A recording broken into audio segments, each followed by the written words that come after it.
Grabe, halos hindi ako makahinga. Pinilit ko talagang ubusin ang pagkain mga kahabab at eto na nga dumating na ang aming order. May pagkagunggong talaga yung rider, hindi man lang nagsabi na, "Oh, Mess Pork, andito na yung order nyo." Sinabit lang talaga dun sa gate. Medyo busy kasi ang linya natin for today, naglinis ako sa second floor kaya bumili na lang kami ng pagkain sa labas. Ang halaga ng pagkain na in-order namin mga kabab ay inabot ng $39 at eto na lahat ang in-order ni Madam. Pag Korean food kasi mga kabab, marami siyang side dish at bukod dyan, bumili pa si Madam ng soup. Habang nasa taas si Madam, may nag-video-video na ako dahil mamaya pagbaba niya hindi na ako makapag-video. Nakuha ko na nga ang aking share at dito ako kumain sa labas. Buksan na natin dahil langhap ko na ang lasang upa.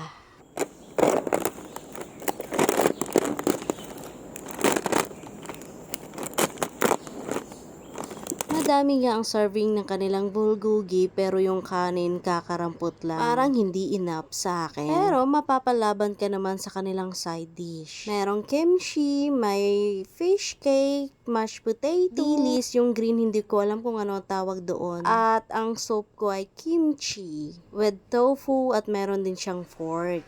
Medyo may pagka-spicy nga ito mga kaba, pero saktong-sakto lang, carry. Nagustuhan ko nga ang kanilang kimchi stew mga kabab, masarap siya pang partner sa kanin. Mukha siyang maanghang pero hindi naman siya ganun kaanghang. Tapos yung soup ni Madam binigay niya sa akin kasi hindi siya nakain ng seafoods. Ayan na nga lahat ang ating pagkain mga kabab at dapat nating ubusin yan dahil bawal magsayang ng pagkain. Late na nga ang aming lunch pero sulit na sulit sa $39.